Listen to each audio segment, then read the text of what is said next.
আমাকে একটু চাটনিটা ঠিক করে খেতে দাও না বাবা, শান্তি করে। চাটনি দিয়ে ভাত না খেলে হয় বলো তো? লাস্টে চাটনি ছাড়া ভাত না খেলে আমার একদম ভালো লাগে না। শুভ পয়লা বৈশাখ বন্ধুরা, বছরের প্রথম দিন সকলের খুব ভালো যাক। দেখো তো ঝাল ঝাল কেমন পমফ্রেট মাছ করা হয়েছে। এই পমফ্রেট মাছটা কোথায় খাচ্ছি বলো তো? দীঘার সমুদ্রের ধারে হোটেলে বসে। সোজা চলে গেলাম দীঘায়। কি মজা! দেখো ভাতের পর ভাত, এত ভাত মানুষ খেতে পারে? পমফ্রেট মাছ পেয়ে তো আমি গাদা গাদা কারি কারি ভাত খাচ্ছি। এই পমফ্রেট মাছটা আমরা মোহনা থেকে কিনে এনেছিলাম সকালবেলা।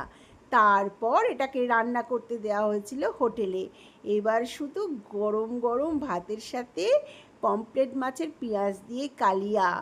উফ, কি দারুণ স্বাদ হয়েছিল! ইয়া বড় বড় পমফ্রেট মাছগুলো ছিল বন্ধুরা। তোমরা যদি কখনো যাও এরকম কিনে এনে রান্না করিয়ে খাবে, দুর্দান্ত স্বাদ হয়। আমি তো কিচ্ছু আর নিইনি, শুধু এটা দিয়েই খেয়ে গেছি আর খেয়ে গেছি। আমার বন্ধুরাও নিশ্চয়ই আমার মতোই আনন্দ করে মেতে উঠেছো আনন্দে আজকে। বলো কারা কারা কী কী রান্না করছো, কী কী খাচ্ছো, কোথায় বেড়াতে যাচ্ছো, সব একটু বলো আমাকে, আমিও শুনি। এই বছরটাও যেন তোমাদের সঙ্গে খুব ভালোভাবে হাসি খুশি কাটাতে পারি। তোমরা সুস্থ থেকো, ভালো থেকো, আমার পাশে থেকো।